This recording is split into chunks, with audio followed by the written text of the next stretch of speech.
জাতীয় নাগরিক কমিটি দক্ষিণাঞ্চলের মুখ্য সমন্বয়ক হাসনাত আব্দুল্লাহ স্পষ্ট জানিয়ে দিয়েছেন, এনসিপি কখনোই আসন ভাগাভাগি বা সমঝোতার রাজনীতিতে জড়াবে না। তার ভাষায়, আমরা বিক্রি হতে আসিনি, আমাদের আসন দিয়ে কেউ কিনতে পারবে না। নতুন বাংলাদেশ গড়াই আমাদের একমাত্র লক্ষ্য। শনিবার 16 আগস্ট বিকেলে 5টায় রাজধানীর বাংলা মোটরে এনসিপির অস্থায়ী কার্যালয়ে আয়োজিত জুলাই সনদ বাস্তবায়নে গণপরিষদ নির্বাচন শীর্ষক এক আলোচনা সভায় তিনি এ মন্তব্য করেন।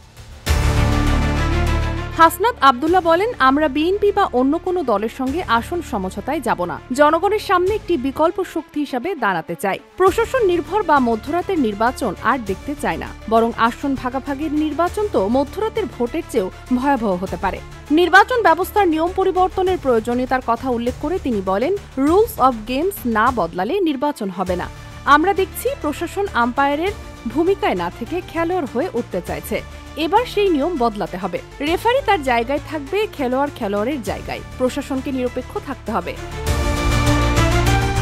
নির্বাচন সময়কাল নিয়ে তিনি জানান, নভেম্বর হোক কিংবা ডিসেম্বর, যে সময় হোক না কেন নির্বাচন হতে হবে গণপরিষদ নির্বাচন। গণমাধ্যমের ভূমিকা নিয়েও ক্ষোভ প্রকাশ করেন তিনি। তার অভিযোগ, মিডিয়া এখন এক দলের কাছে বিক্রি হয়ে গেছে।